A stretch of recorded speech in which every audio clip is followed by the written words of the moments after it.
All right, so the first Kill Bill is one of the greatest movies of all time. I absolutely love this movie. Watching it in theaters, it felt like the first time. When I watched it previously when I was younger, I just love the action and the storyline about it. And the story is great. Your common revenge story, and they go about it so well, and you really want her to get her revenge. And I love the adventure she goes on. Very harsh, but it's a great adventure we get to go on as she follows the steps to go get her ultimate revenge. Watching it this time with different eyes, with more of a cinephile's eyes, I see how excellent this movie is. It's very artistic. It looks amazing. I just don't remember it looking so great when I liked it before. I watched it as a high schooler, but it looked so amazing. The colors popped, all the camera tricks and the cinematography and the music, everything about this movie was spot on. And Quentin Tarantino really did his thing with this movie, and I can appreciate it more. And it's really cool to be able to watch it in a movie theater. I didn't get that privilege back in the day. I saw it at home. So this is my first watching a movie theater. I did not care for the second one. It's not a horrible movie, but it's a completely different feel than the first act. And I'm come to the conclusion. I don't think I like two act stories. I feel like there's such an emphasis on giving us a big finale before the intermission that they kind of fizzle out for the second act. And I felt this way with Kill Bill. I felt it with Wicked. Watching it this time in theaters, as you know, with different eyes, with more adult eyes, I think I can appreciate the story more. Like, the story is still good. Where the second act, where it loses me, is they don't build up the villains like they do in the first act.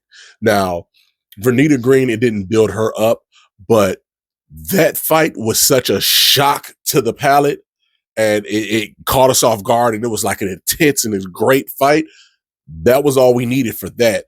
But for Oren Ishii, they built her up the entire movie. She had an anime in the movie.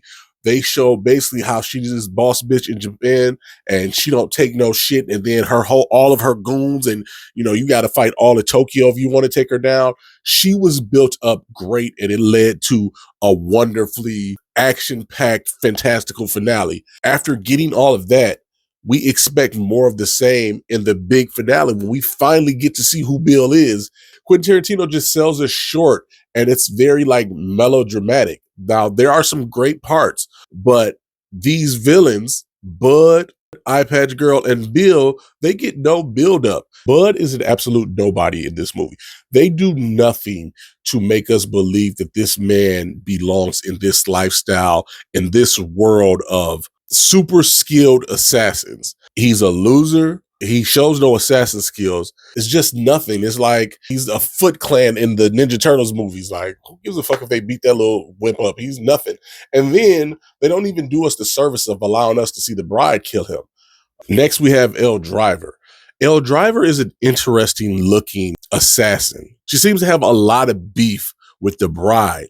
And I just feel like they did nothing for her backstory. Her fight with the bride was pretty good. I did enjoy that, but I didn't like the setting. They were in that weak ass trailer, and we got the two kills for one.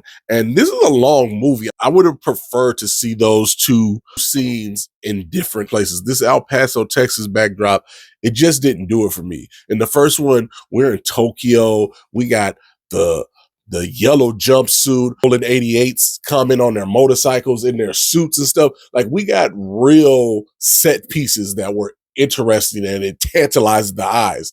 So for us to get two of the major villains killed in one setting, that setting did not do it justice. And it just made the film lackluster. Then we finally get to Bill.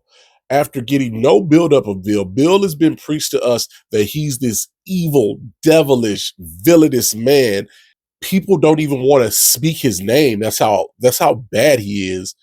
We get none of his backstory or anything that makes him this evil guy, other than we seen him in the first movie shoot up her bridal party. When we finally get to see that meetup, They throw the little girl in here who's randomly alive.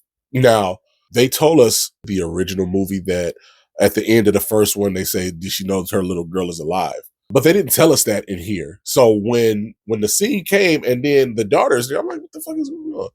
Because I didn't remember.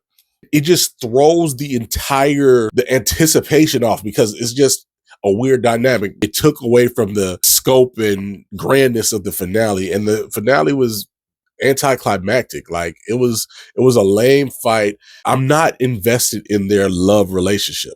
The first movie, I was invested in her revenge arc. In this one, they needed us to buy into their loving relationship, but they really didn't show us anything for us to care about that part of it. Just like how I felt before, Kill Bill Volume 1 is a masterpiece. Kill Bill Volume 2 is a complete letdown. I would give my experience 2 thumbs up. That first part though is 2 hands up. It's exceptional and it's done very well. Let me know what y'all thought.